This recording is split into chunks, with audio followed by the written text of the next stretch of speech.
Here are my controversial opinions on autism and it being overdiagnosed. People love using it as an excuse. I can't help I acted that way, you can. Oh. Okay then. In the next part of the clip, he brings up the fact that everything he says is correctly Correctington true because he has a degree in psychology. So if we're bringing people's credentials into it, I have a degree in psychology. I have half a master's in psychology, don't ask. I have 3 years experience working with adults with complex autism and 28 years experience, yes, I am that young, of living with my sister with autism. First of all, I would just like to say, long-term hater, you are the scum of the earth. You are a bottom feeder. You would sell your own mother for a view and a penny.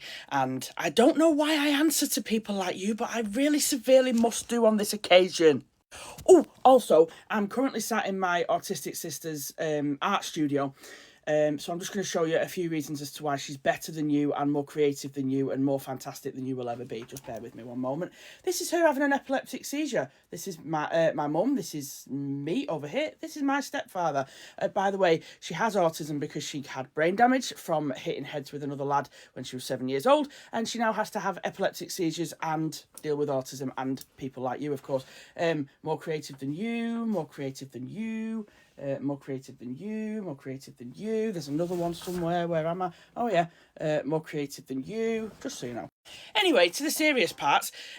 People with autism are misdiagnosed all the time. Do you know why they're misdiagnosed all the time? Because as soon as a kid goes to school, you very, very quickly realise that that kid is struggling. So you put them on the autism pathway. Nobody wants a child to be diagnosed as autistic. By the way, no parent has ever gone, yay, let's have an autistic child so we can blame it on everything. Every parent in the entire world who is worth their salt wants their children to be happy, healthy and normal in the eyes of a society which is far too full of people like you. So at 5 years old, you get put on the autism pathway. Diagnosis takes so very long that sometimes you will leave school 11 years later and still not have your diagnosis. Do you know why that is? Because doctors do not want at all, for a kid to be diagnosed with autism if they don't have it. For a kid to be diagnosed with ADHD if they don't have it. Do you know why? Because there is no cure for these things. And because they know that they're diagnosing someone with something that is so stigmatised and that they will be laughed at in the street for something that is not their fault. Do you get me? Do you see what I'm getting at? If you leave school without a diagnosis, it becomes 1 million billion trillion times harder to get that diagnosis. Did you know that? Just let you know. Did you also know that it's 10 times more difficult for a woman to get a diagnosis of autism because we are so good at masking it because, well, misogyny. And black African women they just shouldn't even bother trying to get a diagnosis because, you know, racism. And before you start with the whole, nobody had autism in my grandparents' day, your nan rearranges her spoons so that they're the same length as they go down. Your grandfather needs to tap something 3 times to feel better.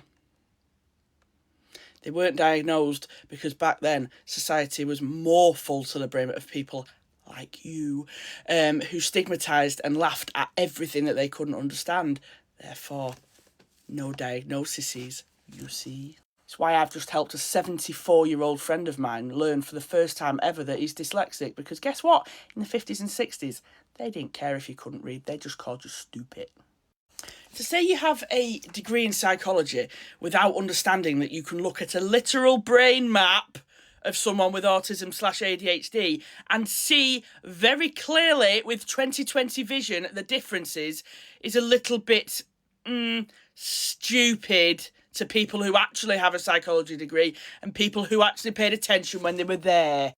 Saying you have a psychology degree doesn't matter if you never went to class. Anyway, I encourage you to find another line of work. I encourage you to stop deciding that your entire bit in life is going to be to bringing people down on the internet. I encourage you to find love in your heart and kindness. Because the pathway you lead, my love, can only end in sadness and loneliness, and at this moment in time, it is all that you deserve. Goodbye.